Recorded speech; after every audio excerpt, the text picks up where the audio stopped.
नमस्कार दोस्तों, UP exam buzz channel में आपका स्वागत है। यहाँ मिलेगा एसएससी, रेलवे, बैंकिंग और टीचिंग एग्ज़ाम की डेली क्लास और लेटेस्ट अपडेट। आज हम कुछ ऐसे शब्दों और स्थितियों पर गहराई से नजर डालेंगे जिनके बारे में हम अक्सर सुनते तो हैं पर शायद पूरी तरह से समझते नहीं।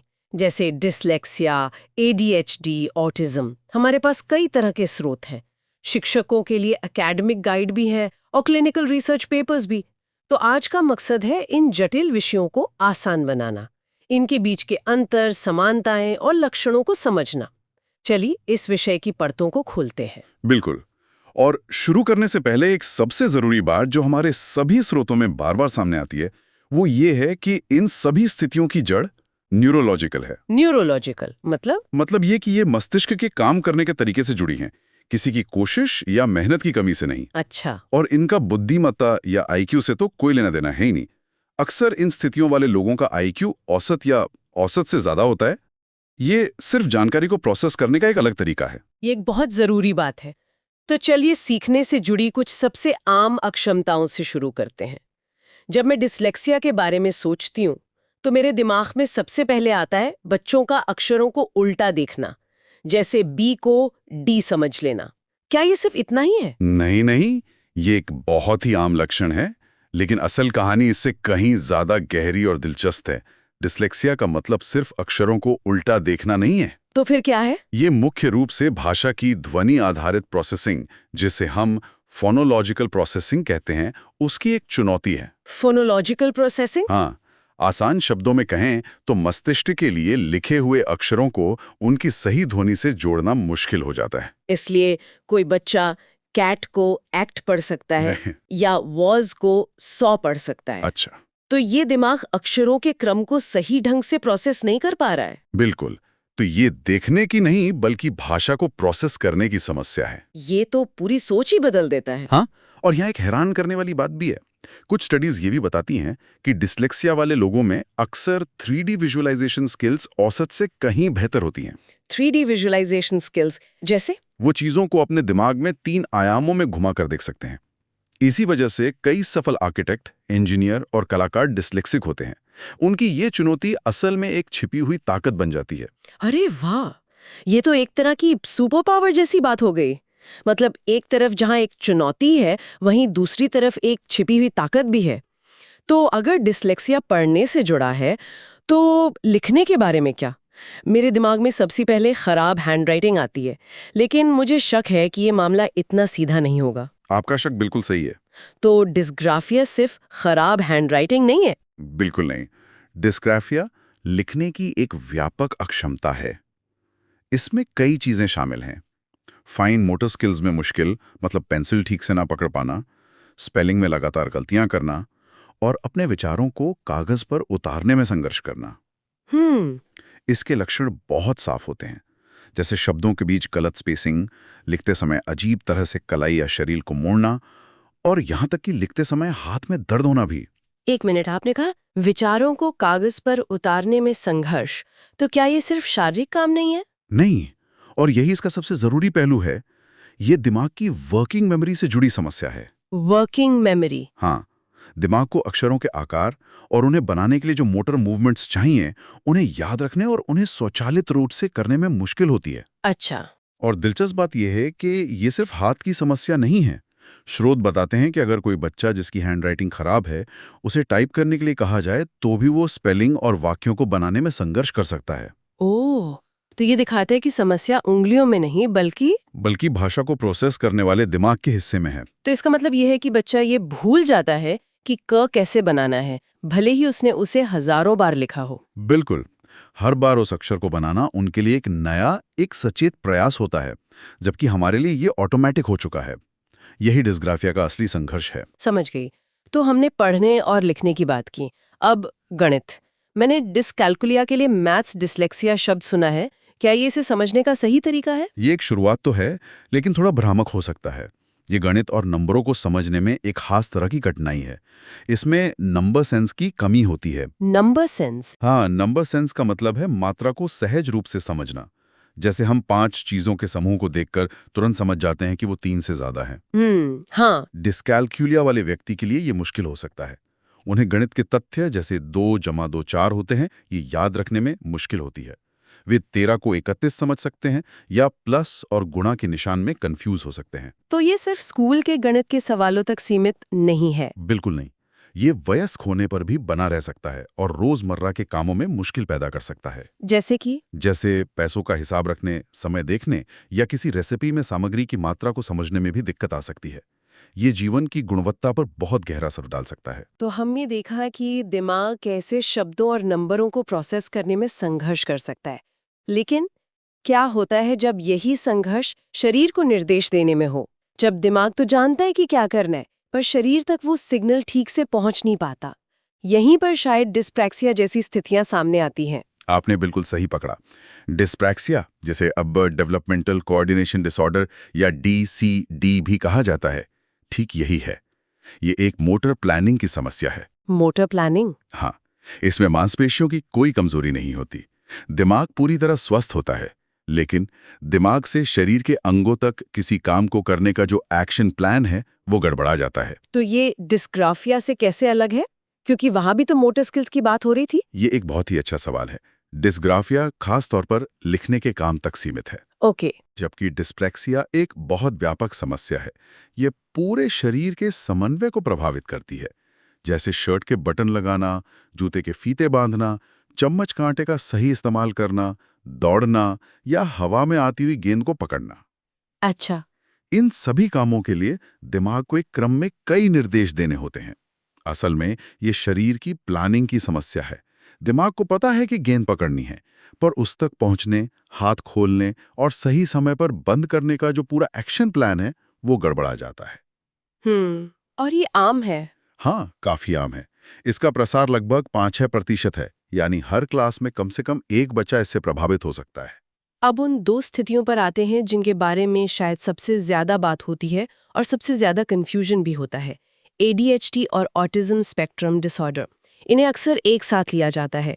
क्या इनके लक्षण वाकई इतने मिलते जुलते हैं? हाँ, सतह पर देखने पर इनके लक्षण एक जैसे लग सकते हैं और यही कंफ्यूजन की जड़ है। दोनों में ध्यान केंद्रित करने में समस्या हो सकती है, दोनों में सामाजिक मेलजोल में कठिनाई हो सकती है। लेकिन इन समस्याओं की वजह, इनके पीछे का न्यूरोलॉजिकल कारण बिल्कुल अलग होता है और इस क्यों को समझना ही इन दोनों के बीच के अंतर को समझने की कुंजी है। तो चलिए इस क्यों को समझते हैं। सामाजिक मेलजोल में आने वाली मुश्किलों के पीछे क्या अलग-अलग कारण हैं? ये सबसे बड़ा अंतर है। ऑटिज्म से प्रभावित व्यक्ति में सामाजिक संकेतों को समझने में एक बुनियादी मुश्किल होती है। मतलब वो सामाजिक बातचीत के जो अलिखित नियम होते हैं, शायद जानते ही नहीं है। इसलिए वो आई कांटेक्ट से बच सकते हैं या किसी के मजाक को सच मान सकते हैं। अच्छा। और ADHD में? वहीं ADHD वाला बच्चा नियम तो जानता है, पर इम्पल्स कंट्रोल की कमी की वजह से उन्हें तोड़ सकता है।